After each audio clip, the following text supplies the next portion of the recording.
In case you still might be lost, I'll go through a couple of example turns. So, for example, let's see here. I'm going to play this peek. I'm going to ditch one of my cards to play that card. It has a free movement. I'm going to move him forward. And I do want that capital. So I'm going to, again, pay 2 cards. 1 to move, 1 to be in the capital. And there I end my turn. And I draw 3 cards.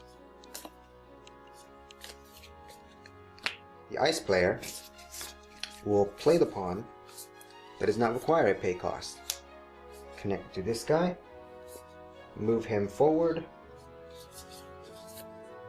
by 1, and we'll play the other poke card connected to this guy, and this symbol here lets me draw a card at any point during my turn.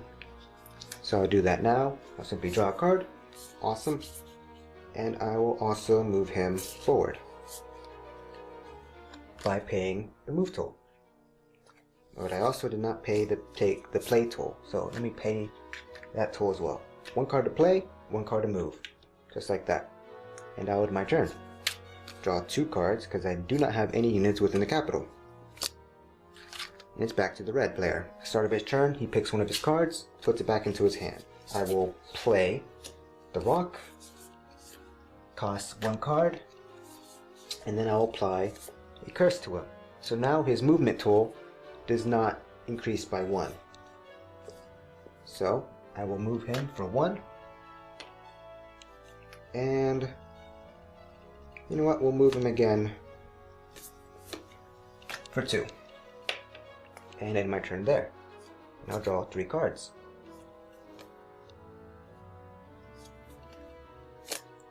The ice player will now pick one of his cards. The other one gets discarded. We will play same pike, does not cost me anything. I'll pick this pawn. I'll pay 2 cards here. 1 to move and 1 to be in the capital. And now I'll apply 2 cards to him. 2 spells. Rage, reduce the take toll by 2.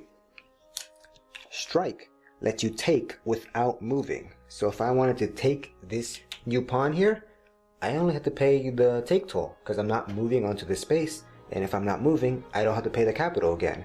And I had my take toll reduced by 2, so this is free. I take him, and my opponent will draw 1 card. And I end my turn, which will have me draw 3 cards, because I now have a unit in the capital. My opponent will pick a card, put it to their hand, that goes away. We're going to play the rock, which requires a single card. We're going to do the flight spell, which says a free move to any tile. I move him right there, and then I'll end my turn, only drawing 2 cards. The ice player will pick a card, discard the other 2. You will play that card, costs me 1. It has a free move, so I will move it into the capital because that cost me 1. It has a free move to move forward, pay me 1 or pay 1 to be in the capital, and I end my turn, drawing now 4 cards because I have 2 cards in the capital. The red player will take back their rook, discard that, play their rook once more, cost them a card, play rage, and move forward. Movement costs 2 for the rook, taking costs 0. Into the keep, opponent draws a card. And my turn, only drawing 2 cards. Back to the ice player, draw 1 card. I like that play, so I shall do it as well. Play the rook, discard a card, play rage, and I'll apply skirmish. This spell has 2 shields that have a gold coin, which mean I can reduce the cost of 1 action by 2 or 2 separate actions by 1. I'm going to reduce the cost of my movement by 2 because movement costs 1 extra. 1 to move plus 1 extra. And taking is free, so I shall take that rook, causing my opponent to draw a card. And from there, I'll end my turn, drawing 4 cards. So, seeing as the red player no longer has this rook, probably don't want to take that card. We're going to play cross, costs me no cards, but to move him costs 2. So, pay 2, move that way. Just like how a bishop moves. And end the turn. Draw 2 cards. The ice player now has to make a decision as to what card he's going to pull back. This is where some of the strategy comes in mind, because you see what your opponent is playing and you see what cards they're discarding. So if they discard a unit card, you know you're relatively safe from that unit for a bit, because once the deck empties out, you shuffle your discard back into your deck. So if I don't pick up the rook, it'll go to my discard. There's only 1 rook in my deck, which means the red player will not have to fear from the ice rook for a while. But we're going to take back skirmish. Those 2 cards go away. I'm going to play the cog. Cost me 1. And we shall move him onto the field because he is currently in the keep. Now he has sway and I can activate this at any point. So I'll do that now. And I'll activate it and control the rook.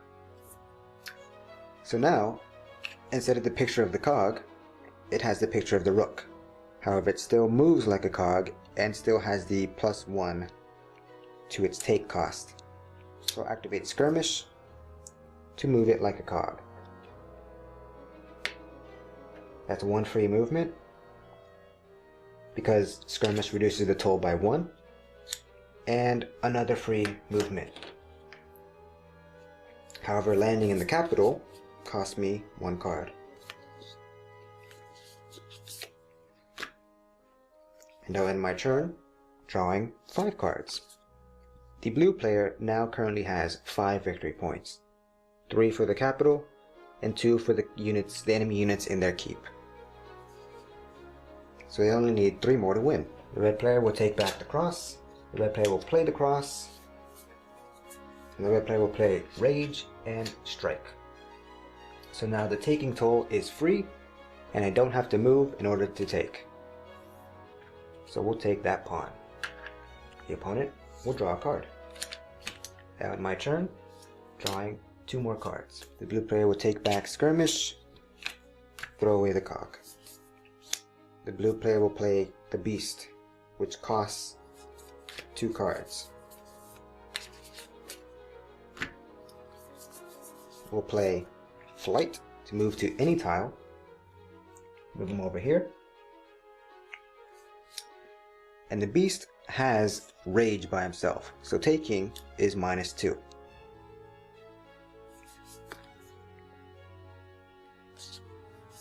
We will move him forward and take the bishop into my keep. 1 card for the opponent. We will play the spike. That costs 1 card. But this spike, we're going to have it connect to this pawn in my opponent's keep. Now why? Because I'm going to play Salvation. Salvation says, move to your keep if taken. So we'll take her, go back to the keep. That's a pretty deadly card right there. That can really mess up an opponent, just take away victory points from them. And my turn, drawing 4 cards. And I no longer have cards, so I must shuffle back my discard to make my new deck. Back to the red player's turn. Take that card. Other 2 go away. We'll have... not in a favorable position here. We'll play the beast. Cost 2 cards. We'll move him. 1, 2, just like that. We'll move him once more.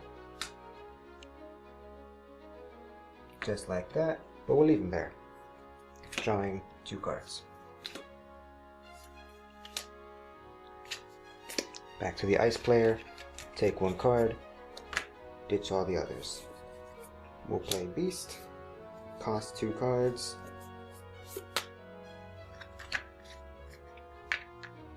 We'll play Skirmish. Move him once. Move him twice. He has Rage. The take is free. Opponent draws a card. 1, 2, 3, 4, 5, 6. 6 victory points for the blue player currently. And end the turn, drawing 4 cards. Red player takes back the Beast. We'll play it once more, which costs 2 cards. We'll pay 1 to move. Play Strike. Taking is free. Now they can draw that. We'll take back the Beast. Skirmish has to go away. We'll play the Beast, which costs 2 cards.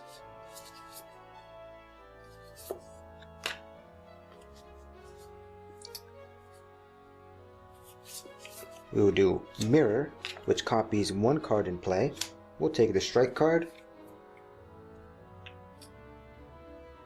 Take that, causing my opponent to draw 1. We'll play the Cross. Costs nothing, but to move will cost me an extra. But instead I'll play Curse, which ignores that. So moving him only costs 1. Boom, as such. And in the turn, drawing 3 cards. Back to the red player. We'll take back the Beast. And unfortunately end the turn right there. Back to the blue player. Take back Cross. Throw away these 3 other cards. Play for free. Play Rage. Moving costs 2. Taking costs nothing. 1 card from my opponent. 1, 2, 3, 4, 5, 6, 7.